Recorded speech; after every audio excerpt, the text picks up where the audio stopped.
If you have too many interests right now and it's difficult for you to focus, there's certain things you could do so you could stay on track and get things you want done. Now, not everyone has the opportunity to actually go out and create a life that they want. I've been in healthcare for a really long time now, and making that transition has been a really challenge. But the biggest thing I learned is that the key to growth is focus. The first thing you need to know about focus is it's important to commit.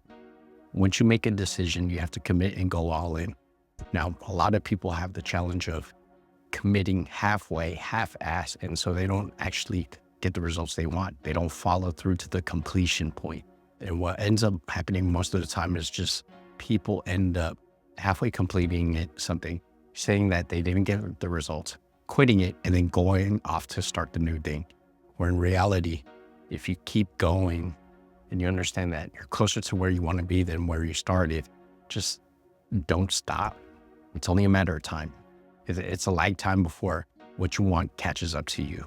The next thing after committing is setting limits, setting boundaries. As you go out and try to create new systems and build new processes, achieve the goals you want, you have to have tunnel vision, like horse blinders. You don't see anything else. You only see what you want, and you see the results you could create by delivering every day. This is hard to do. In today's world, with having social media, having the TV, seeing everyone else successful, seeing everyone else living the life that they want to live, it creates FOMO. What most people don't realize, whenever we see on social media and TV, it's really the highlight reel, the best things about a person's life. And sometimes it's not even the real thing. You might see people with Lambos and Mercedes Benzes and things like that and Ferraris, and who knows, those things could be rented.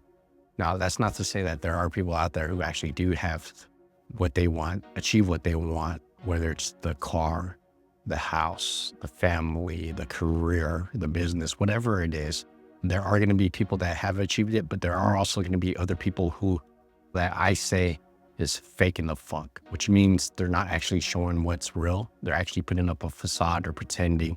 And this happens a lot. You see it everywhere. It's like how if you see rich people, sometimes they don't even like to wear jewelry. But then if you see someone that's broke and living a paycheck, sometimes you might see them with the flashiest car, flashiest clothes, and a lot of jewelry. That does happen occasionally. Now, with setting limits and boundaries is important. It's because it keeps you on a specific path.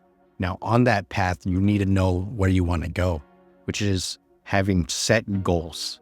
The goals that you want have to be smart. They have to be very intentional, and they have to be trackable. So what I like to do is set up milestones. I want to have a 1 month goal, a 3 month goal, a 6 month goal, a 1 year goal, a 2 year goal. Now, I do this in a lot of different aspects of my life, and it has been very fruitful for me. One example is I was working with a client today who is starting a new business. Now, she came to me pitching the idea. I had to go through it and say, okay, what do you need to get done? Now, she listed 10 different things she needed to do for her business. That gets daunting when you take everything all at once. But what I did is break it down to her and say, okay, what can you do in the next 2 weeks? And what can you do in the 2 weeks after that? So she rattled off, I need to finish off my certification as the first step. The second step is to create a website. The third step is to start marketing right away. Now, this process, I call it the conveyor belt method. It's the fact that there's no such thing as multitasking. It's only serial completion that matters. Now think of it as you're at a grocery store and you have 100 different things that you want to buy. When you get to the checkout stand, you can't scan all of them at once.